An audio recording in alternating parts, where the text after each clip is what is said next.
Hello, my name is Dr. Sultan Linjawi. I'm a certified endocrinologist and diabetes specialist. And today I'd like to talk about COVID and diabetes.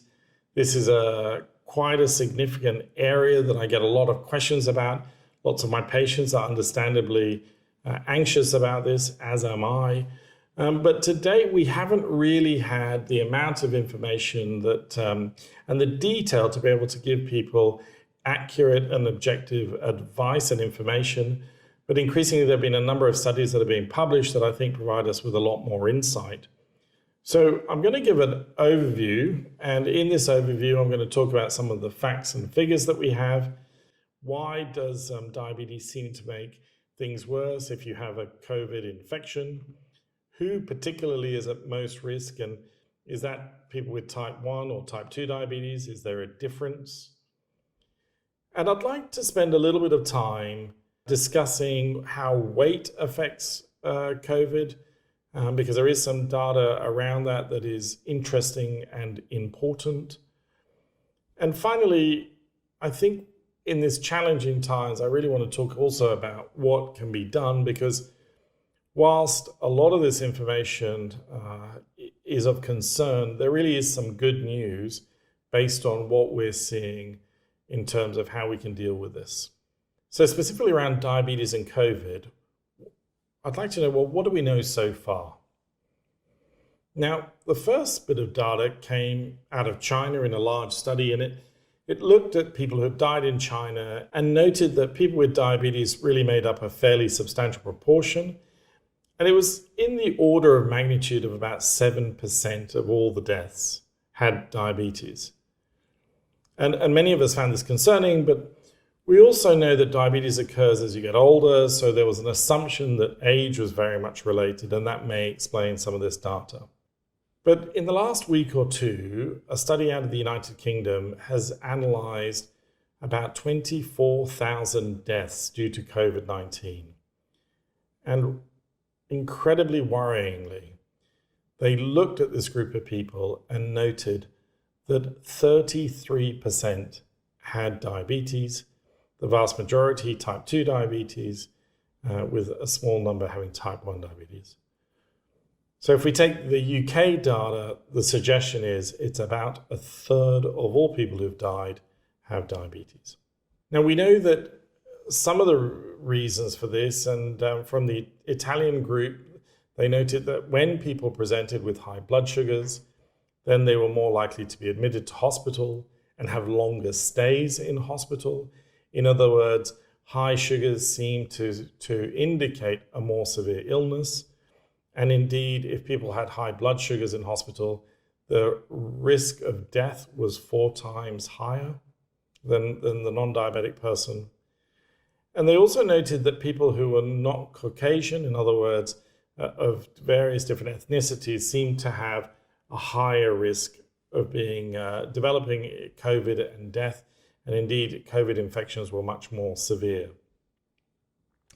So why does diabetes make things worse? Well, this is not new data. We've known this for a long time. We know that if people have elevated blood sugars, and when I say elevated blood sugars, I mean if the blood sugar level is greater than 10 millimoles per liter, or 180 milligrams per deciliter, then this leads to significant impairment of the cells that are responsible for our immune defenses. And so people are therefore more likely to get infected, and infections. Generally, infections tend to take longer to heal and longer to recover. And so that's not new data, and certainly not surprising in the context of COVID. And the other issue is that people who've had long-term diabetes tend to have complications, and in those people who have complications, then other organs are affected. And with the enormous stress that the body is under with COVID infections, then multi-organ problems can become an issue. So overall, who's most at risk? Well, people with high blood sugars.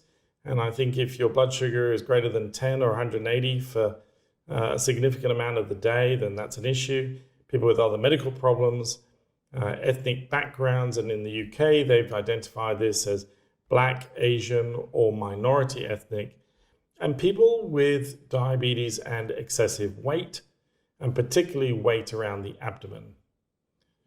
Now, an analysis looked at people with type 1 and type 2 diabetes to try to understand whether a particular group was affected.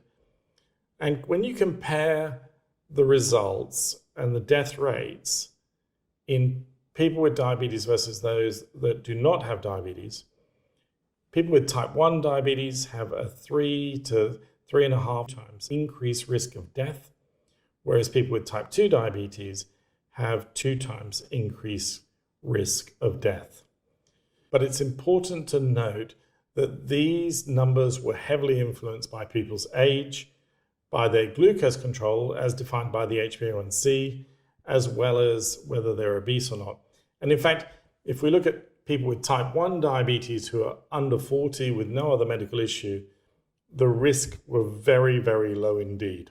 So what about excessive weight and COVID? Well, this is what we know so far. We know that a US study looking at admissions into hospitals in 14 different states in the USA, well, about 50% had high blood pressure, 50% were obese, and about 30% had diabetes. So it certainly seemed to be a prominent cause for admission. In the New York study, they found that if you were overweight, then there was about a 2 times increase in the chance of you being admitted. And if you were overweight, depending on how overweight, there was anywhere from an 80 to 400% increase in the chance of you going in intensive care, which suggests that you are the sickest of the sick. So there are significant issues around weight. And I just want to explain some of the reasons why we think that's going on. Well, it's predominantly around this organ here, the diaphragm. The diaphragm is an important muscle that separates our lungs from our abdomen. And it's also the way most of us breathe. So if you take a deep breath in, your diaphragm moves down and you push out your stomach. So if we just look at that in terms of this simple drawing, so here's some lungs, there's our diaphragm.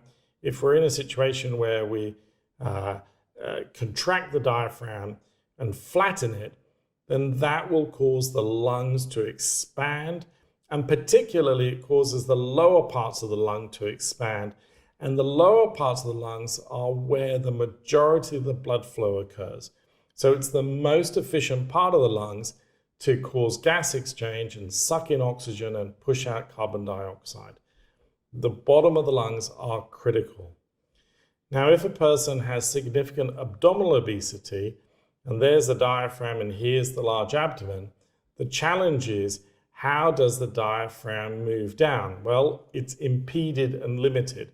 And if it can only move down a small amount, then the lungs will only expand by a small amount. And in doing so, therefore, it will only expand that crucial lower zone by a small amount.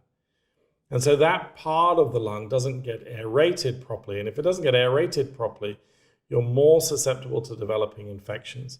And with COVID, that seems to be the majority of the method and the way that people are struggling. So what can we do about it? Well, we can do things like social distancing and hand washing and face masks. In fact, all the strategies to avoid infection. So if you have diabetes and you have complications from diabetes, and certainly not getting infected is the most critical aspect. But beyond that, I think there is really 2 bits of good news around this.